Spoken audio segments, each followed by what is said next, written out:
week on the Family Brand podcast, we have something a little bit different. Chris and I were invited to be on another podcast with Wayne and Mae Wagner.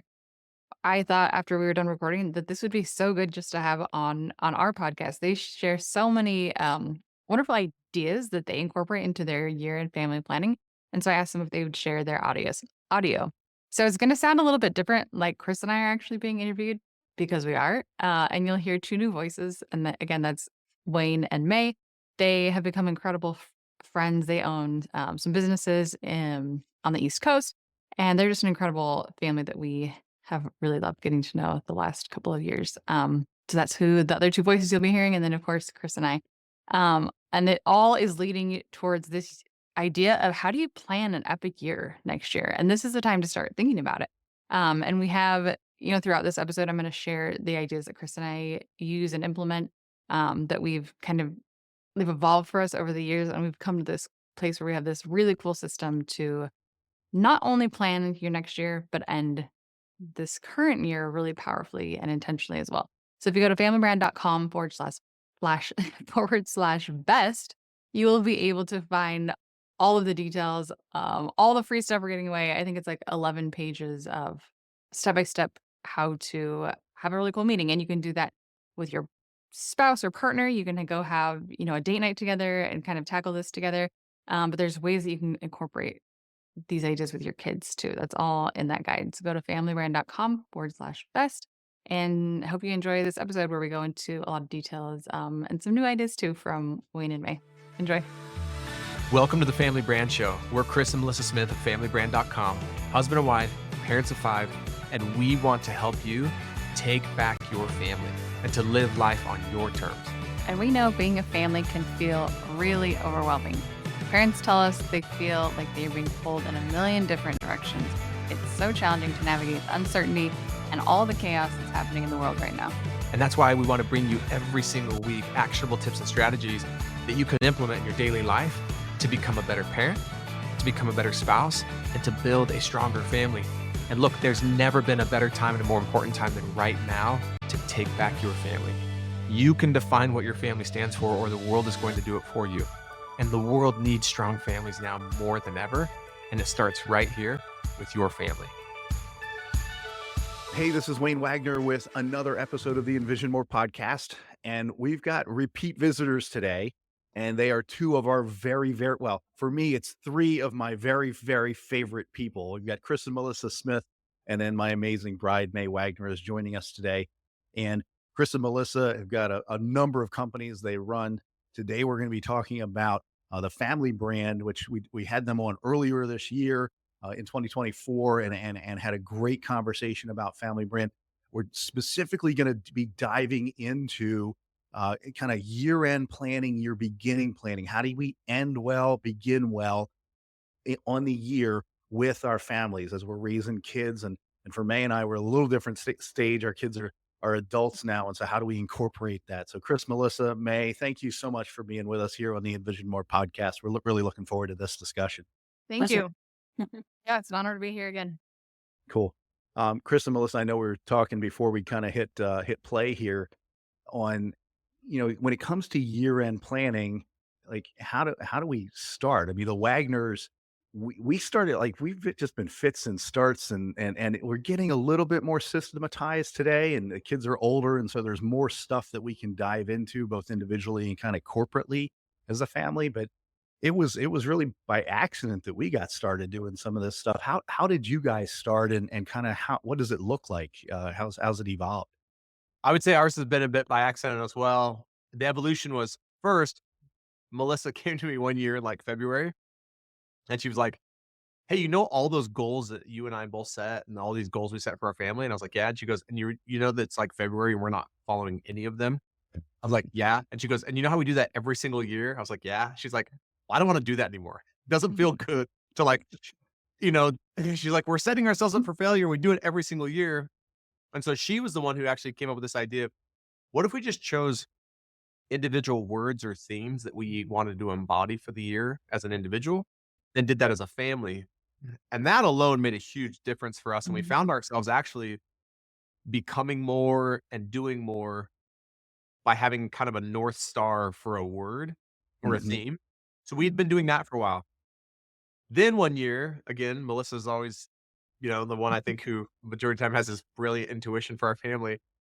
We wake up one morning on New Year's Day, obviously slept in because we'd stayed up way too, late the night before. And she was like, I just don't love how I feel on New Year's Day most years. Like I'm not starting my year off with like this momentum and this clarity. She's like, what if we do something different this upcoming next, 364 days from now? And so we decided that we were going to do something different. And we invited another family that is really great friends with us. We still do this to this day with them. And Melissa had the idea of like, let's do a vision board party. And so we'll make a really nice meal. We'll dress up a little bit and we'll create vision boards and I'll collect magazines throughout the year. We'll give everyone a big poster paper.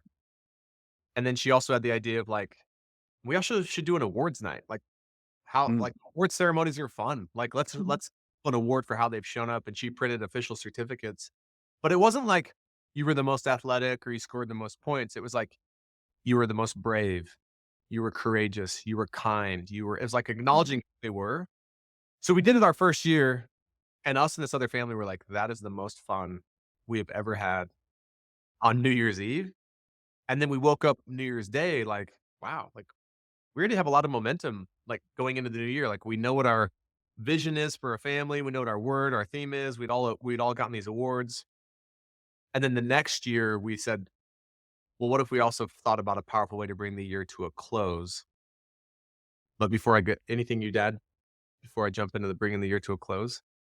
Well, I do think that has come to be one of the most important parts because it's easy to just jump into, okay, what are we going to do different this Yeah. next year and what does this look like?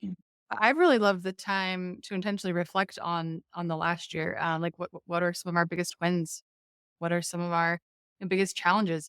And I think that that is a really important piece of it too that I think sometimes gets overlooked. Yeah, so I was just kind of in this evolution. We started coming with a word or a theme. Then we thought, what if we did New Year's different, just a different kind of party with vision boards and this award ceremony. And then Melissa was like, we ought to reflect on the year we've just had. And so the idea behind it has kind of been like, how do we bring the year we're currently into a really powerful close? Yeah. And then how Yeah. do we jump into the year we're about to embrace with a really powerful start? Yeah. And And we and it's almost if you're bringing the year to a close, you're finalizing, you're kind of evaluating how do we do this year, and that can also feed into the momentum and the energy and the motivation coming into the new year to say, "Hey," and it's I'm sure it's not all wins. You come to the end of the year and say, "Hey, I got 63% of what I wanted to get done. I actually got done. I wanted to read 12 books. I read 4." And 4 is better than 0, but maybe I need to recalibrate and remotivate going into the new year. So that's powerful. I also think, Wayne, we were actually a little reluctant when we first started doing the okay, let's bring the year to a close. So Melissa and I would kind of interview each other. We'd go and talk with each of our kids. We were reluctant to bring up any of the hard things. It was all, hey, what did you like about this year? Mhm. What worked? What did you do well? And then we realized there's some real wisdom in actually also saying, Mhm. especially to give our kids a chance to say, these are the hardest things I faced this year. This was the hardest part of my year. These were some of my biggest letdowns or biggest setbacks. But you're right, Wayne. It's like, it's a combination of what really worked for me this year, what didn't work Yeah. that informs, well, who do I want to be and what do I want to do next year? And then we also ask, what do you think really worked for our family? What didn't work? So we ask it individually and then family. And then we ask each of our kids, what do you think our family could benefit from the most heading into the new year? Mhm. Because coming out of the New Year's Eve party, we each want to have chosen our word or our theme for the year as an individual. And then we use all their responses and their feedback to collectively choose a word or a phrase as a family, and then Mhm. a scripture that goes along with that. So we kind of present, hey, here's the 2 or 3 words or themes that you guys came up with, and then we kind of vote on one, and it's just really worked. Like, and it's fun because like even this year, we're in almost December now, and our theme for the year was it's kind of a different one this year for us, but it was get that dog in you because one of the things that we realized, We have teenagers, and this was like definitely influenced. but we realized last year at the end of the year, a lot of us had like some really like tenacious goals around like like our boys were like, I want to get bigger and stronger for sports. I want to lift weights. I want to like, Mhm. and so it's like, well, we got to get all of us, like, we got to get that dog in us if we're gonna, like, so Which There you me go. get that dog in you is maybe it's self-explanatory, but in case it's not, it just means like, yeah, you gotta get the hustle and you have to have the drive and hunger. the hunger. Yeah. Yeah. But it's Scrappy. something I reference a lot throughout the year, Yeah. and then I have my word and Melissa has her word. But yeah, it's just been kind of and I just think it is fun and it's fun to continue. But yeah, and I would also love to hear from you and May, like what some of the things you guys have done and are doing because we're trying to learn all the Yeah. time.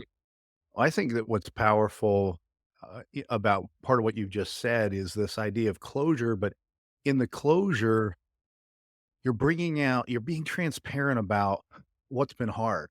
Where's the struggle been? Where's the hardship been? And I think I just had this conversation with a client today that I think one of the challenges is our kids can have this impression that mom and dad have everything figured out, that everything's perfect. And so when they face hardship in life, it feels abnormal because they go on social media and everybody and everything is perfect and works out exactly the way it's supposed to happen. You watch a TV show and a movie, and in a 1 hour show, all of the problems are resolved. And so they live in this world where everything's supposed to be perfect. And when we can normalize failure, when we can normalize struggle, and we can normalize the normative evolution and existence for most people on earth is pain, struggle, and suffering. That's normal. And so we should really enjoy the highlights and the mountaintop moments because throughout a lifetime are going to be the exception, not the rule. Mhm. And it's okay. It's okay to have to struggle. It's okay to fail. It's okay to have some pain or to have to overcome something. And when we can normalize that, we're building and developing grit and resilience and scrappiness and getting the dog in you. We're building and developing that in our kids and preparing them for real life and for success in life because they will have to overcome, right? So I think that's really powerful. It reminds me of um there is something that we love talking about is family narratives. What is the story that your family tells about themselves? What is the story that your children believe about who they are and who your family is? And there's different family narratives that people tell. Um, broadly, there's an ascending family narrative, which is our family had nothing and now we have everything. Our family had everything and now we have nothing. But the best family narrative to tell is what they call the research is called an oscillating family narrative, which is exactly as you're describing. It's like the ups and the downs and the ebb and the flow, and how that does build resilience and that does build identity in our kids and in our family because they can see, "Oh, yeah, mom and dad have done hard things. Grandma and grandpa have done hard things, but they've overcome, and that creates that identity in them too. So you're Yeah. spot on with that. Yeah. And I can do hard things too. Grandma and grandpa did hard things, and mom and dad did hard things, and I can do them too. And I can teach my own kids to do them. So yeah.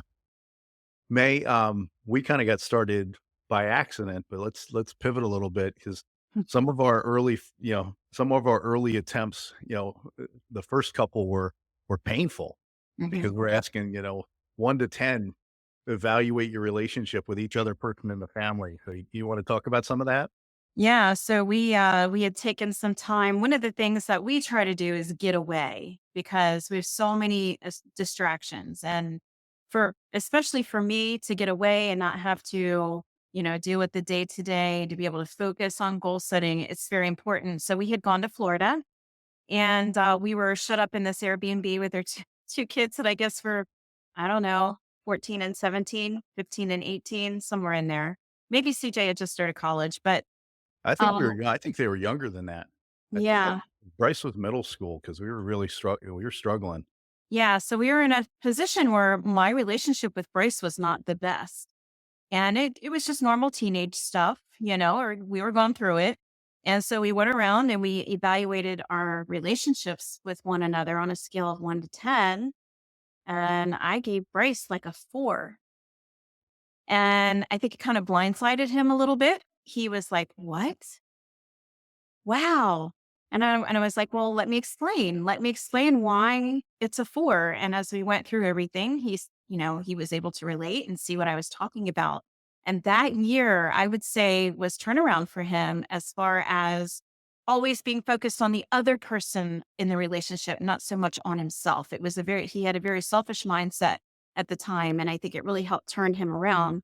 But it was eye opening for us, just, relationship with CJ, relationship with Wayne, relationship with Bryce, to see where we stood, Mm.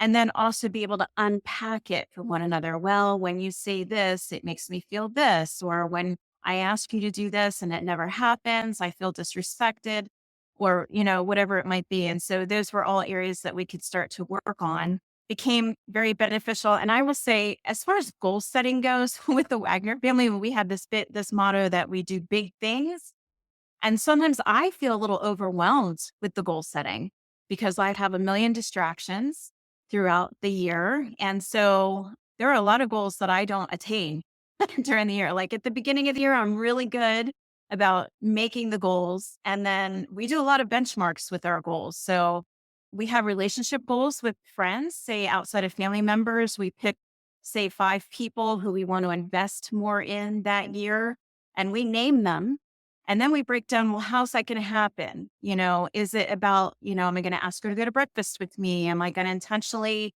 help her with her kids or help her with whatever she's doing, whatever's going on in her life, building a relationship? The breaking down part of it sometimes is hard because it requires more time, right? Relationships require time. But I like the benchmark part of it. It really, helps our kids be able to say, well, here's my goal and here's where I'm going to start.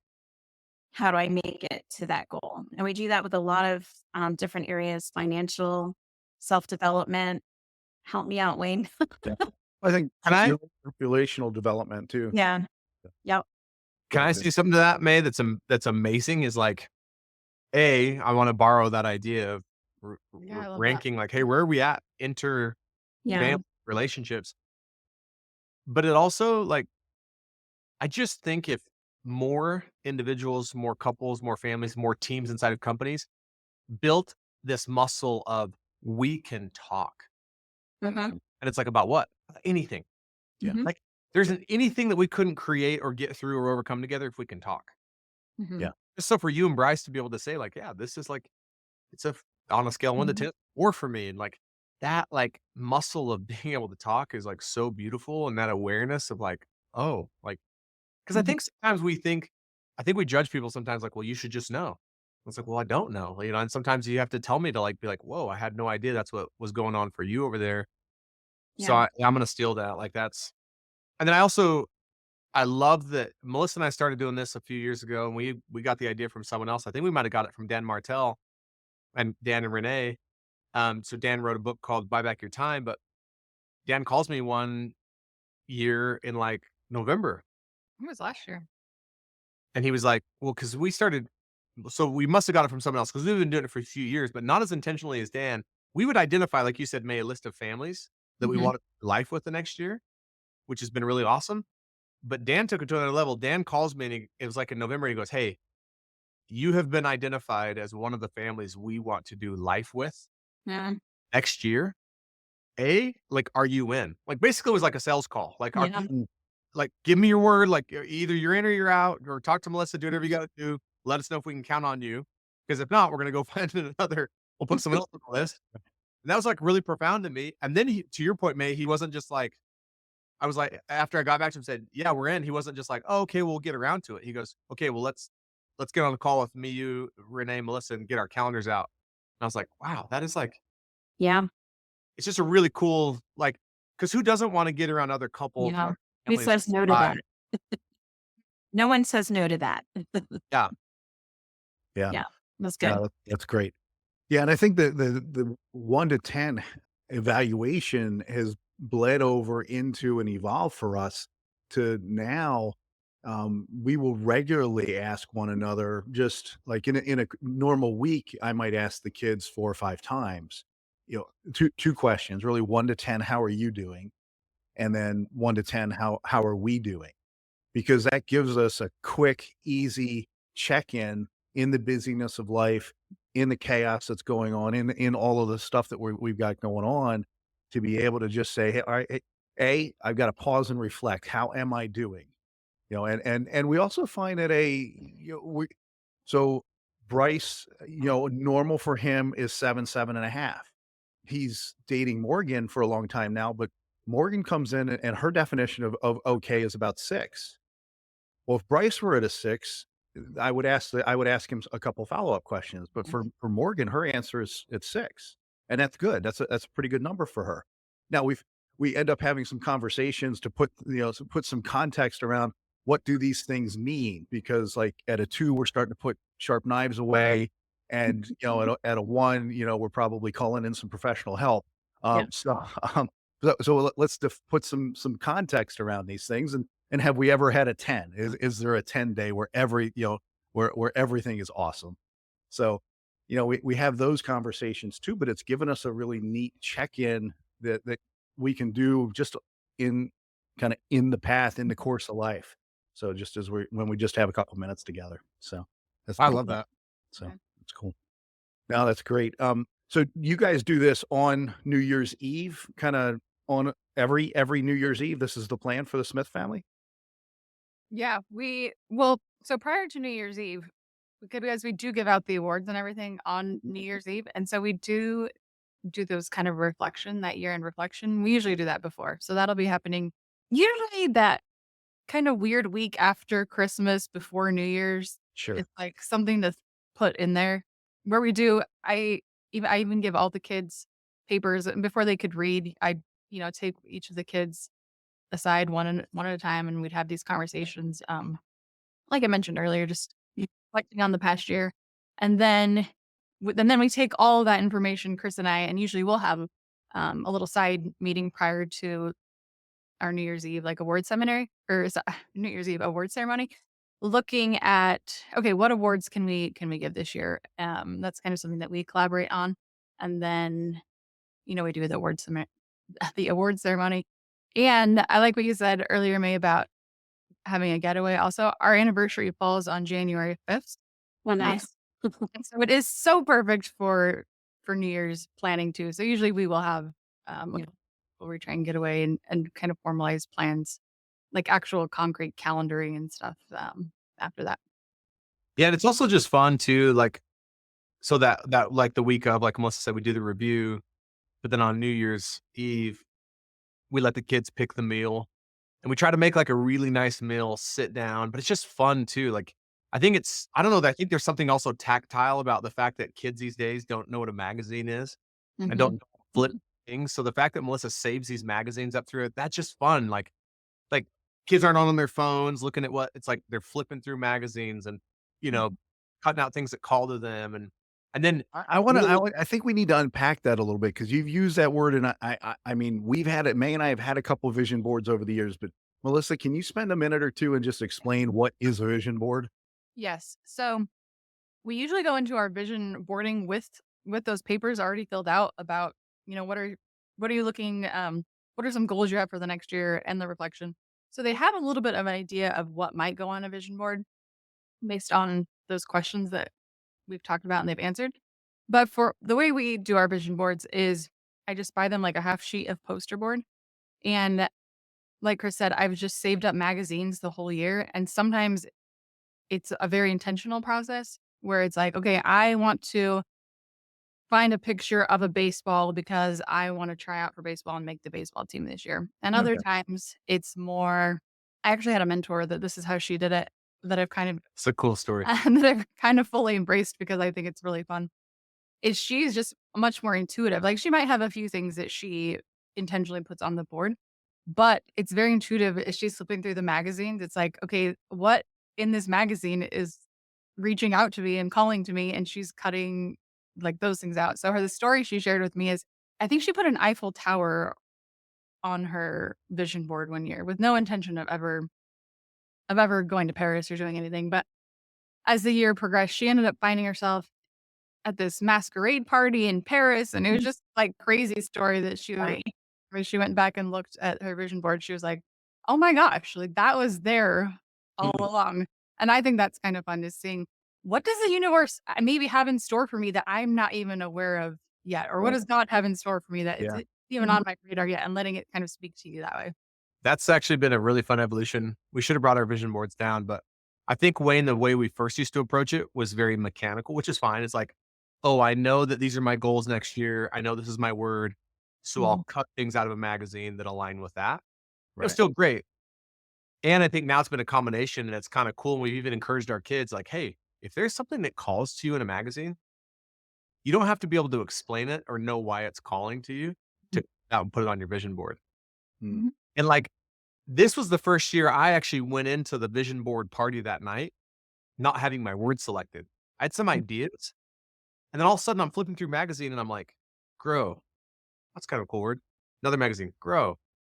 Like literally the word grow and Mhm. growth, just like flying off the pages and every like, I'm like, I think my word for the year is grow. Yeah. And it's just been the perfect word for me. Like Mhm. our company's literally grown more than it's like and then my daughter Ivy loves to make these little backgrounds on each of our phones. Like mine says grow. And so sometimes I think I would encourage people if you've never created a vision board, you could have an idea of what you want it to be and some of the goals, but I would also say like Mhm. be open to something that you might not be able to explain it. And it's just like, I don't know why, but this just kind of calls to me to put this scene or this destination or this word or this home on my vision board. Yeah. Words like manifesting come to mind, right? So, Mhm. and that can be kind of ethereal, but it's also, I mean, it goes back to, some of the old sayings of the best thinkers in our time, of Jim Rohn. Success is something you attract by the person you become. Well, because as you become success, more success becomes attracted to you. Mm, And somebody who can add value to the marketplace of ideas, and success comes to you because you become someone who can add value, and that Mhm. that process. And there's almost a, hey, once you buy the red car, then you drive around, you see all the red cars, you never saw red cars before, Mhm. right? So, totally. but Oh, and I love the name of your podcast, always have, Envision More, right? It's like, Yeah. that's really what this vision it's like it's helping you. And Melissa's been much better about this. I used to create my vision boards and then kind of like put it somewhere noticeable, but if it fell down or if it got lost throughout the year. And Melissa was like really front and center, very visible in our room. And I started doing that more. And it's kind of like helps you like, yeah, keep being reminded of what you've envisioned. yeah. Well, like you said, there's something tactile about actually putting something together too, right? So spending time not on electronics, not on the computer, but actually tearing apart magazine pictures. And uh, Mhm. and I mean, the last time I did a real, May, and I guess May, we had the one with the house that we had the Okay, that plane. was my vision board. Yeah. So when was last time you did Okay. one? Okay. All right. You're right. That you put that one together. Um, I did one when I was drafting my mission statement for life of the man I wanted to be at 50 years old. And it was pictures of a 50-year-old guy with a little gray hair on the sides, and he was much thinner and more fit than I am, but, it was, you could tell that he had just an air of confidence and competence about him, and he carried influence everywhere he went. And, it was pictures of that guy in his life, and in kind of we were doing it in kind of a 3-ring binder in the plastic, the little plastic Mhm. folders, but that was with one of my first coaching programs, That's awesome. forced me to do that. And but that vision, that statement, that mission statement stays with me to this day, That's and awesome. it's still on the tip of my tongue. So, yeah, so these things, and our kids get shaped by this stuff over time, right? So as we Mhm. normalize I mean, when we were going through the family brand curriculum, and it was Mhm. hard to get our kids, just to get everybody in the same room together, right? Was difficult, but our now son-in-law Jacob was sitting in on it, and we're having some conversations, and Bryce and CJ they're Mhm. there, they're processing, but they're also a little bit like, Mom and Dad, I know this is like an exercise. We're articulating some of these things and coming up together with some agreed upon language, but frankly, like, this is muscle memory for us. Like, this is how we function as Wagners, because this Mhm. is how we always functioned as Wagners. And so, it's maybe not as dynamic as, because we're just, we know who we are and how we're supposed to show up because we've been doing this together for a long time. And Mhm. Jacob stepped in and he was like, "Hey guys, like this is like super, super valuable for me. Like I didn't know this was a thing. I didn't know this was possible." Mm. And, and so that's prompted other conversations down, and now CJ and Jacob this year will be doing this on their own as a new couple Mhm. and preparing as a couple to come to join May and I and Bryson Morgan to do this. So And awesome. and it's been fun because as the kids have gotten older, they're responsible for putting it together their budget for the year. And so we spend, this year we'll spend 3 sessions, of 2 hours each. I'll have the curriculum out to everybody by the first week in December, so I gotta finish that up, this Thanksgiving weekend and, get that out to everybody. But, they're responsible for putting together their budget for the year, responsible for putting together their net worth statement and the different assets they own and how they expect those assets to appreciate or depreciate over if you own a car, is that gonna be worth more a year from now or less a year from now? And so how will your net worth change over the next year based on that? What areas are you saving? How are you saving, accumulating money? How are you, that kind of stuff. So that as the kids have matriculated into, adulthood at this stage, the conversations get bigger and more varied, not less. So Mhm. that's, That part has been very helpful. I know we had an instance this last summer where Bryce was pretty much feeling the weight of running the Annie Ann's or the Annie Ann's. And he just felt like, I'm putting all this work in and I'm not getting paid that much. And it really, truly stinks. And so we were able to sit down with him and say, okay, let's just take the 10,000-foot view. Let's look at everything. You have a percentage stake in this and you have this and that. And by the end of the day, he goes, all right, I'm doing all right. So it helps him to be able to take the 10,000-foot view. What is my net worth?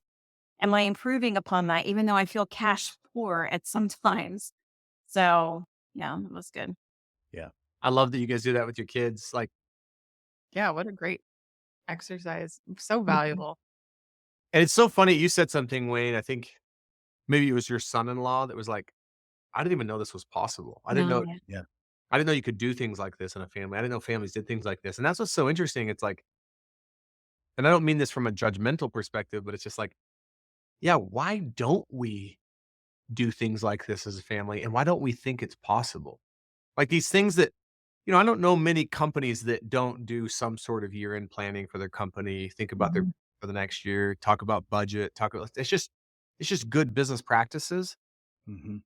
And then it's like, well, hey, you could do that as a family. Like the first time we had the thought of like, well, we don't have to go to a New Year's Eve party every year. It's like, oh, you don't? It's like, no, we could do our own thing. It's just seeing these things that are possible in families, I think is just really awesome. And I think it's cool to share this story that you guys are sharing. And because I think it helps other families see like, oh, Mhm. or is possible. We can kind of take back our family and do Yeah. more than maybe what we've been And taught. it does invoke this team feeling that we're all on the same team. I know what your goals are, you know what my goals are. We're helping each other reach our goals. And that instills a level of communication that many families, I think, truly miss out on. When tough things happen, when failures happen, the communication is still there because we've talked through, all of our goals and what we what for the year. And when things fall through, there's still that level of communication and support. And I think that families don't get started with goal planning because they don't want to take the time to commit and committing and investing in the communication and relationship part. Totally.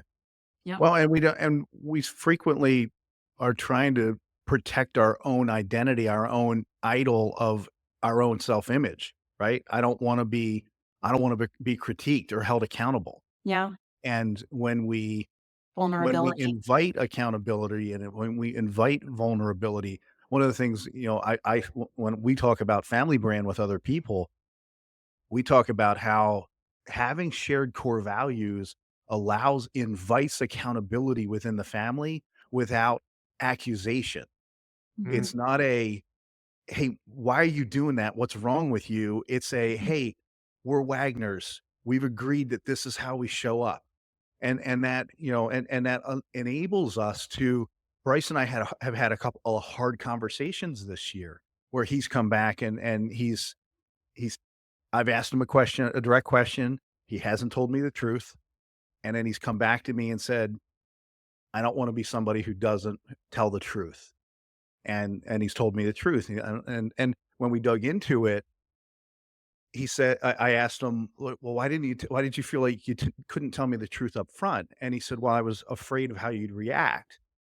And I said, yeah, but Bryce, we're Wagners. We can talk about anything without judgment. I think Mhm. he stole that from the Smith family, I um, love that. That's awesome. blatantly. Mhm. And we're Wagners. We can talk. And so you never have to be afraid of a reaction from me. There might be consequences if you've done something that there are consequences for, Mhm. but today, the decisions you're gonna be making, it's far more likely that a consequence is gonna be the police are gonna be involved in something that dad's gonna blow up, and so, but that it's creating that accountability, it's inviting, accountability, it's inviting the communication around it, and creating a safe place. I mean, we for all of the conversations in our culture today about safe places or safe spaces, the fact of the matter is we need safety to have hard conversations. And there needs to be emotional safety, physical safety, obviously, but and for us, it invites the ability of shared vision. And for us, it's for the Wagners, it's hey, we're entrepreneurs, or we think and function as entrepreneurs. Why do we do that? Well, we do that because we want to, raise a orchard full of businesses, much like an farmer would raise an orchard of apple trees, for the purpose of being able to harvest that harvest in season and be able to live generously because of its fruit. And, that's why we do this. That's why it's not to get rich. And, we've got one of the things we're working through this year is our list of why are we entrepreneurs? And the first 5 or 6 things have nothing to do with getting rich. It's all about, we're entrepreneurs so we can take back our time. We're entrepreneurs so that we can create opportunities for our staff and give them the dignity of good work and working in an environment where they're respected. So it's all these things that have nothing to do with getting with money per se. And it's we want to be able to have cast that vision and invite our kids along in that process. And anyway. Well, there's something you said, Wayne, that I think is really profound, and it's this word shared. I don't know that we've done the best job at Family Brand of talking about that enough. And we actually just refilmed all of the curriculum for the Family Brand Academy, and we feel like upgraded it. And we are talking about it way more there. I talk a lot about it at the Possibility Company, but I'm realizing there's an opportunity to talk about it more. And that's so we talk about this idea of having a shared identity, shared language, and shared experiences. But Yeah. the key word really is shared. It's not like mom and dad's identity or one person's identity. It's like there's a shared identity of who we are as the Wagners, and there's still room in that for everyone to have their own unique identity. So there's a shared identity of our vision. There's Mhm. a shared language of these values. But then I think we also really underestimate the power of like shared experiences, Mhm. big and Mhm. small, that our kids can come to count on. And I know that Melissa's done a lot of research on the research of like the power of traditions and rituals and rhythms and cadences. So, like a shared experience for our family could be, hey, we eat dinner together. You know, maybe not every night, but like that's a shared experience. But then sometimes we have these bigger shared experiences, like you guys do this really powerful budgeting with your, that's a shared experience, you Mhm. know? I also think it's just interesting for us to look at as families. Okay, do we have a shared identity? Even if it's like one line, simple statement, do we have some shared language around a couple of values? And do we have some shared experiences that like we know we can count on?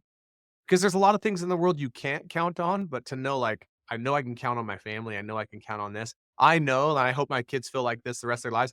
I know that for the rest of my parents' lives, I could show up on New Year's Eve and my parents are going to be doing the New Year's Eve vision board party, you know, like, Mhm. or whatever that is. Like, it's just a shared experience. And I think a lot of time when we think about traditions or shared experiences, we think about those big annual ones. But I love that you included family mealtime or Sunday Mhm. dinners or some of those smaller ones that are happening more frequently that almost seem Yeah. like afterthought. Those are some of the most powerful ones. Yeah, you're absolutely right. The well, one of our shared values as Wagner's is we value experiences over things. Mm. And, so May, do you wanna talk about, maybe this past weekend and Saturday night, we went out with the kids to Mm. see Daniel at Sight and Sound, and then, like, Yeah. 2 days later, CJ had a really powerful experience with a friend. Yeah. So we went and saw Daniel at Sight and Sound in Lancaster, and there was many messages that kind of like really hit home for our kids. We came away from that experience. We had dinner afterwards, and we just talked about the life of Daniel. So one of the things that was said throughout that play was that God holds your breath in His hands, and so over the weekend, CJ's best friend lost an uncle, very close uncle, who was a Christian. And she called CJ up sobbing on Sunday and was asking the question of how would God allow someone to pass away early like that? Why would that happen? And, CJ was able to turn around and share with her friend, that's because God holds your breath in His hand. To be here, is only of His doing. And it really hit home. And I'm probably not telling the story as well as CJ could tell it. But the providence of God that we were able to be together as a family. I bought the tickets like 8 months ago, planned that weekend before Thanksgiving for us all to go see this theatrical production. And then for this to happen next, CJ sent us this email and she said, "Thank you so much for being intentional with your time, with planning things for us to be together and for us to also grow." And she goes, "If it wasn't for this weekend, I wouldn't have had the words for my friend." Mm. And so it's exciting to see God work through your intentionality. So you want to add anything to that, Wayne? No, that's powerfully put, May. I think that the yeah. I think the only thing I would add would be that it's so we do these things, we try to be intentional, but you don't know when the moments are gonna come. And what my response to CJ was, we put in the work, we read the books, we listen to the podcast, we take in the content, we work on ourselves, we have these conversations, and really what we're doing most of the time is developing ourselves because to be there, to be the one who can add value to somebody who's at a very vulnerable or very weak moment, and somebody who needs an answer, needs a solution, needs a different perspective. And, we put in the work so that we can add value in those moments. And, Mhm. it's powerful to see it kind of happen quite so tightly together. Hey, we saw a play together, had a couple conversations after dinner or at dinner the night before, and then the next day, God's kind of putting it to work in action. Yeah. That's kind of a really small vignette, tight window, but it's powerful. It's amazing. And it is a testament to, like you said, being intentional with your time and Mhm. creating experiences because they're not just going to happen. That's another thing. Is like in the Mhm. craziness of the world we live in today and how busy and fast paced, Mhm. we have great intentions of being close as a family. We have great intentions of having these shared experiences, but like you looked out 8 months ahead, got it in the calendar.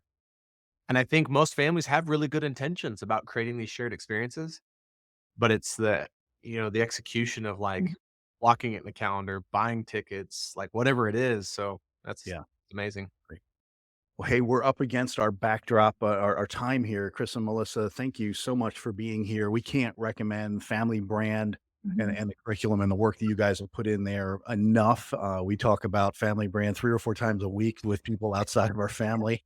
So it's a powerful curriculum that we can't recommend enough. And we want to see more families and encourage more families to do that kind of work. And here, this has been a amazing time just reflecting on kind of Mhm. not just starting the year well, but as Melissa has pointed out so strongly, closing the year really well and making sure that we reflect back before we look forward. So the optimist of Wayne Wagner is always kind of looking forward, what's next, what's next, what's next. But I need to be kind of hit pause, reined in a little bit. Hey, let's look back. Let's figure out. As my coach Trent Booth, you need to journal more, Wayne. You need to write more. Yeah. So collect the lessons. But thank you so much for being here on another episode of the Envision More podcast. Can I, before we close, Yeah.